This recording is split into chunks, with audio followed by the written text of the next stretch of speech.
Dans cette section, nous allons aborder la navigation par onglet, aussi appelée Tab Navigation.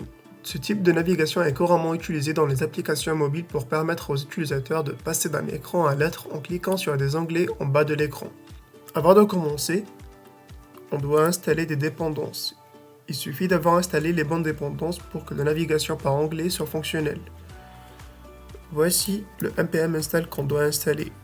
Le React Navigation / bottom tabs sont les deux tirés tab là. On le copie et on colle directement dans le terminal et on installe. Ces paquets sont nécessaires pour que la navigation par onglet fonctionne correctement. Passons maintenant au code. Dans la vidéo précédente, on avait déjà importé le navigation container depuis React Navigation / native. Pour la navigation par onglet, il faut importer maintenant la create bottom tab navigator depuis React Navigation / bottom tabs, celle dans laquelle on vient d'installer. Nous avons également importé les écrans home screen et detail screen dans la vidéo précédente. Ensuite, nous allons créer une instance create bottom tab navigator que nous allons utiliser pour définir nos onglets. Cette ligne crée une nouvelle instance de navigation par onglet que nous utiliserons plus tard pour configurer nos onglets. Maintenant, nous allons configurer nos onglets à l'intérieur du navigation container. Dans le tab navigator, nous définissons chaque onglet à l'aide de tab screen.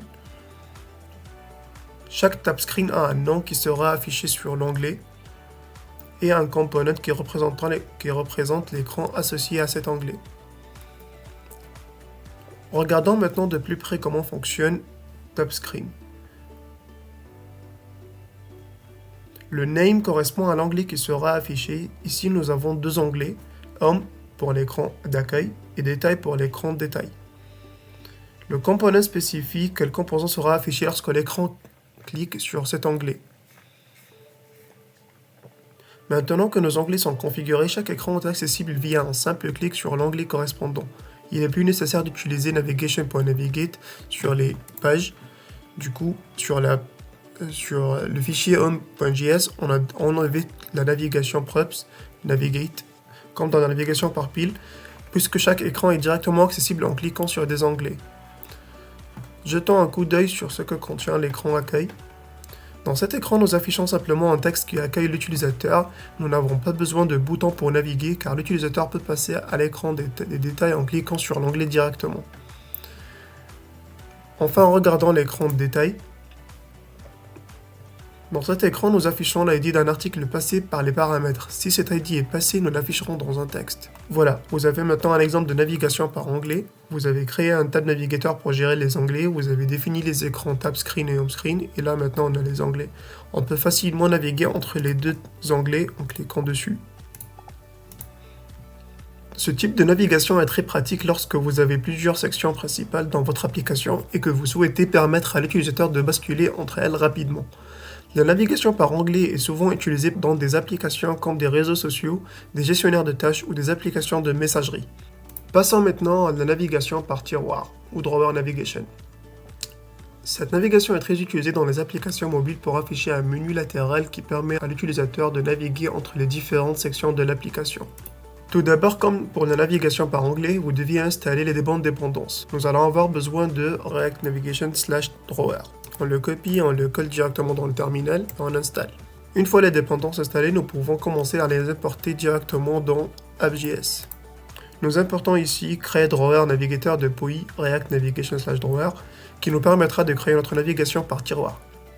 Nous importons également les composants représentant les écrans comme dans les types de navigation précédents. Maintenant, nous allons créer notre instance drawer qui va gérer l'ouverture et la fermeture du tiroir, ainsi que la navigation entre les écrans.